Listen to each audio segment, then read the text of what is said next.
Diabetes यानी कि मधुमेह। अगर किसी को डायबिटीज की बीमारी है या फिर अगर उसको ऐसा लगता है कि उसको डायबिटीज के सिम्टम्स आ रहे हैं, तो आखिर ऐसे मरीजों को कौन कौन से टेस्ट या फिर जांचें बराबर कराते रहना चाहिए, या फिर अगर उनको डायबिटीज है तो डॉक्टर्स उनको कौन कौन से टेस्ट कराने के लिए रेगुलर बेसिस पे बोलते हैं। तो हेलो फ्रेंड्स, मैं जयंत यादव स्वागत करता हूं आपको इस नए वीडियो में।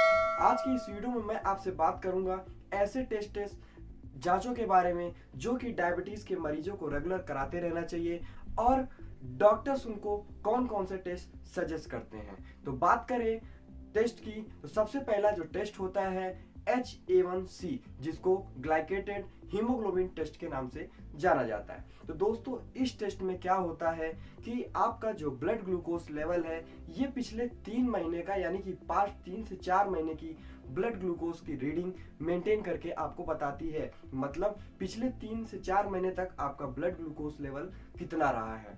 इसकी अगर मैं आपसे बात करूं कि जो ब्लड ग्लूकोज लेवल है इसको मेजर किस वैल्यू में किया जाता है, इसको मेजर किया जाता है मिलीग्राम पर डेसी लीटर में। और मोस्ट कॉमनली जो डायबिटीज या फिर ब्लड ग्लूकोज लेवल को चेक किया जाता है ग्लूकोमीटर नाम की मशीन से चेक किया जाता है। जो मशीन इसको चेक करती है उसको ग्लूकोमीटर बोलते हैं। जैसा कि आप पिक्चर में देख रहे होंगे, ग्लूकोमीटर एक इलेक्ट्रॉनिक डिवाइस है, बट मैं आपसे बात कर रहा हूँ HA1C की।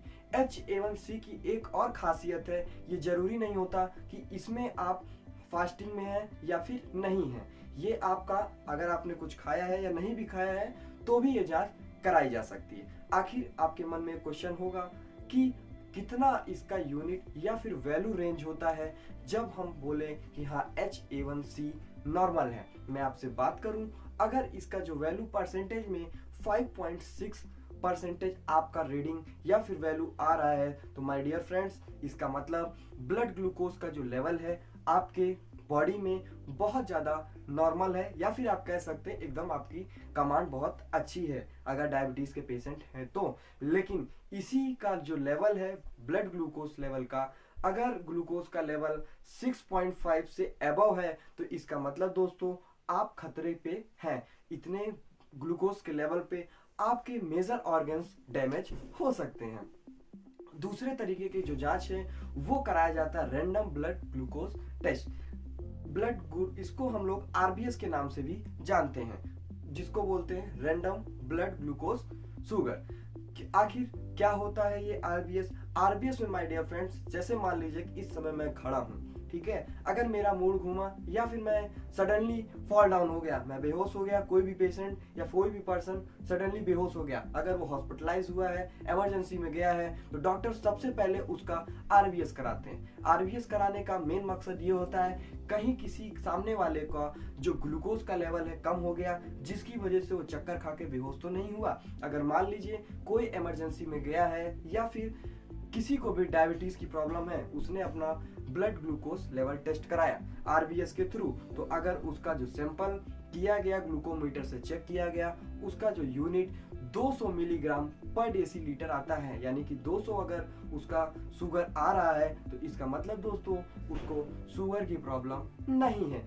लेकिन यही अगर 250 या फिर 225 के ऊपर चला जाता है तो दोस्तों उसका मतलब होता है कि सामने वाले पर्सन को डायबिटीज की प्रॉब्लम है। तीसरे तरीके का जो कि मोस्ट कॉमन टेस्ट है डायबिटीज के मरीज कराते हैं वो है आपका फास्टिंग शुगर टेस्ट। मतलब ऐसे मरीज जिनको शुगर है वो अगर अपना डायबिटीज का टेस्ट करा रहे हैं तो मोस्ट कॉमनली वो लैब में जाते हैं या फिर कहीं से भी अगर अपना टेस्ट करा रहे हैं तो वो आपका फास्टिंग के समय कराते हैं। मतलब अगर रात में उन्होंने कुछ खाया है तो दोस्तों सुबह उनको बिना कुछ खाए खाली पेट अपना ब्लड सैंपल देना होता है, जिससे कि उनका जो शुगर है, ग्लूकोज का लेवल है, वो एकदम एक्यूरेट पता किया जा सके। तो आखिर कितना होता है खाली पेट शुगर चेक कराने पे जो कि नॉर्मल हो, तो वो होता है आपका 100 मिलीग्राम डेसी पर लीटर। अगर इतना है आपका शुगर तो इसका मतलब दोस्तों आपको किसी भी तरीके की डायबिटीज या प्री डायबिटिक के सिम्टम्स नहीं है। लेकिन यही अगर 125-126 के ऊपर आपका चला जाता है तो इसका मतलब आपको डायबिटीज है। आपको अपनी रिपोर्टों के आधार पर डॉक्टर से मिलना चाहिए। तो दोस्तों एट लास्ट मैंने आपको 3 टेस्ट बताए जो कि डायबिटीज के मरीजों को कराते रहना चाहिए। और अगर आपको डायबिटीज नहीं भी है तो आपको HA1C हर 6 महीने 1 साल में कराते रहना चाहिए, क्योंकि डायबिटीज एक ऐसी बीमारी है जिसको साइलेंट किलर के नाम से भी जानते हैं। तो इस वीडियो में मैंने आपको डायग्नोसिस मेथड बताया। अगर ये वीडियो आपको अच्छी लगी हो तो मैं आपसे रिक्वेस्ट करूंगा कि वीडियो को ज़्यादा से ज़्यादा शेयर करिएगा, ताकि ये जानकारी और लोगों तक भी पहुंच सके। और अगर आप इस चैनल पर नए हैं तो चैनल को सब्सक्राइब करिएगा, जिससे मुझे और भी ज़्यादा मोटिवेशन मिले। तो thank you for watching this video. Have a nice day.